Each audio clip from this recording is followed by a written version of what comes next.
Hi everyone, my name is Iman, and as part of our Module 8, which is the nature of radio, I'm here to talk about the limitations of radio.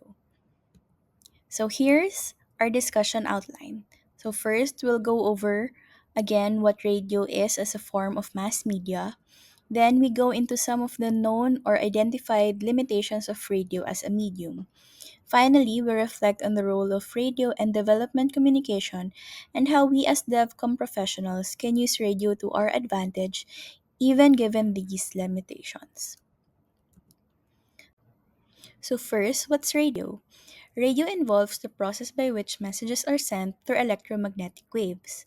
Sound could be sent and received through the airwaves. Radio is also defined as the activity of broadcasting programs for people to listen to.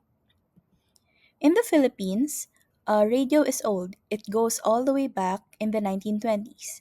Radio continues to be a significant source of information for Filipinos as it reaches even the remotest areas, as noted by the Media Ownership Monitor in 2017.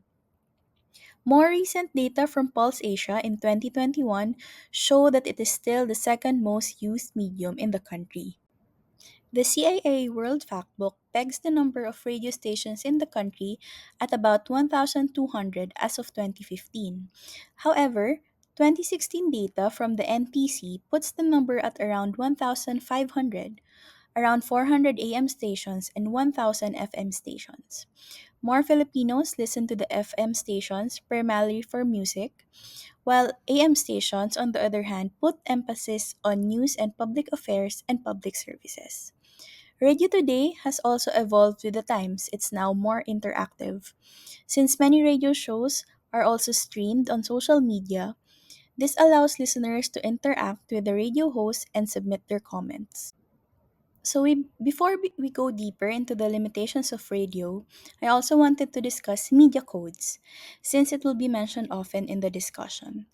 So, what are media codes? Media codes are technical, written, and symbolic tools used to construct and suggest meaning in media forms and products.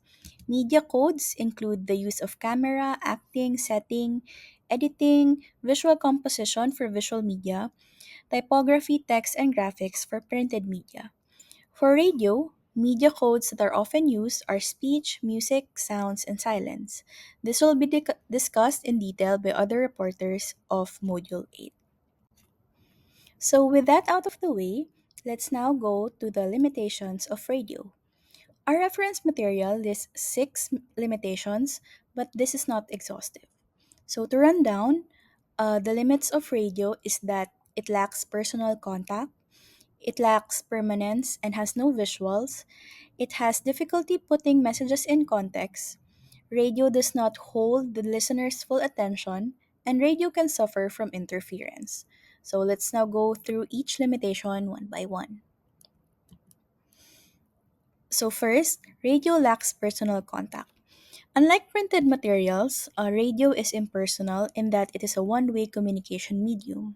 Contrast this to person communication, where you can see the facial expression, gestures, movements, and posture of the other person you're talking to. Radio is disadvantaged in this sense. It risks the risk of ambiguity and misunderstanding is high. It's also purely audio, so you cannot be aided by gestures, facial expressions, and movement. It's also not easy to check if the contact is working or if the message or code is understood since you can't see the feedback from your listeners. Since feedback is sporadic and not immediate, there's very little room to know if our message is effective and received well by the audience. Second, radio lacks permanence. Again, unlike printed materials, radio does not have the permanence of text. Newspapers, you can read and reread, you can safe keep them. But for radio, unless you recorded the program or have a way of replaying it, it cannot repeat a message at will. Listeners have only one chance to hear the message, and if they don't understand it the first time, it will be difficult for them to replay. They can't ask that the message be repeated if they missed it. Third, radio has no visuals. Radio does not have image and text, only sound.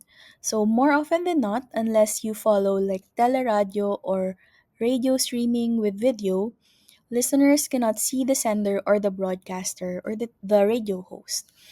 With printed materials, the language can be supplemented by other codes, as we mentioned earlier, like drawings, photos, diagrams, and other visual aid.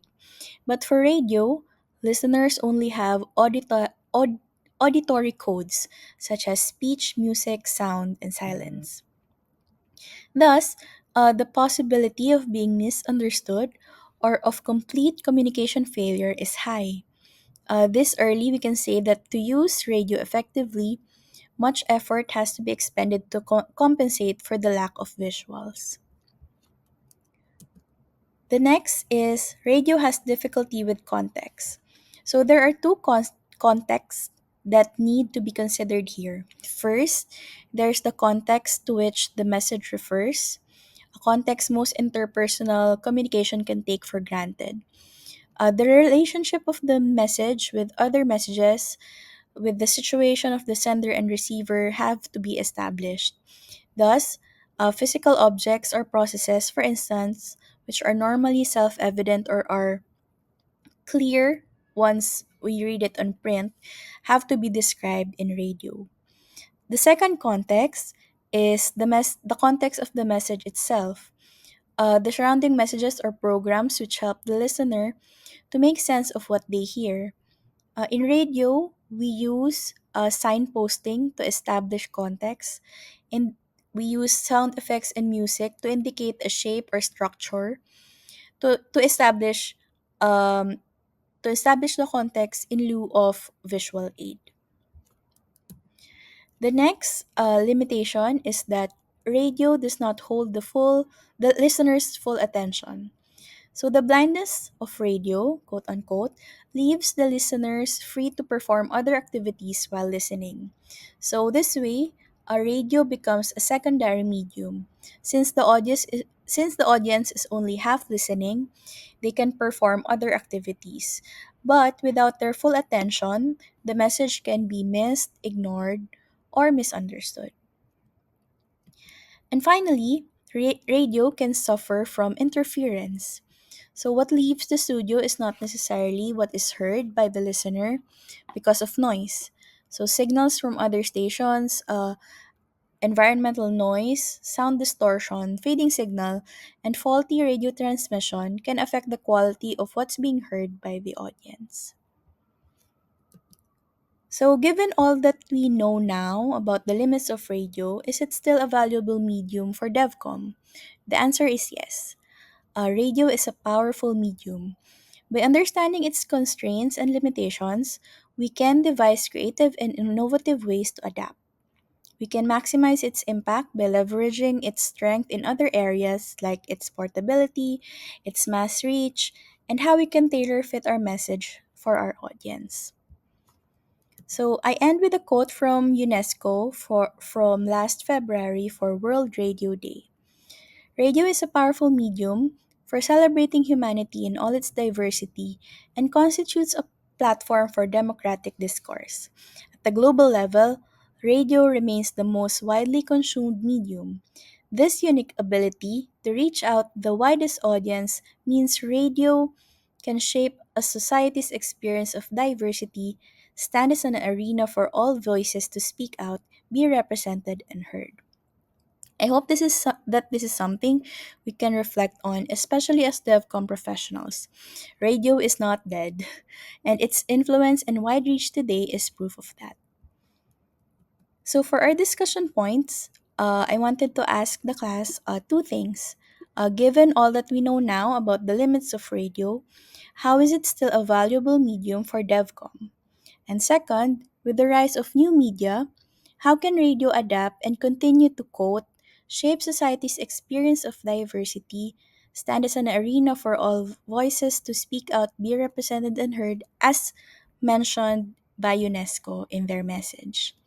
So it's a sort of self-reflection for do we really think radio is dead? So again, thank you for listening and see you at the discussion forum.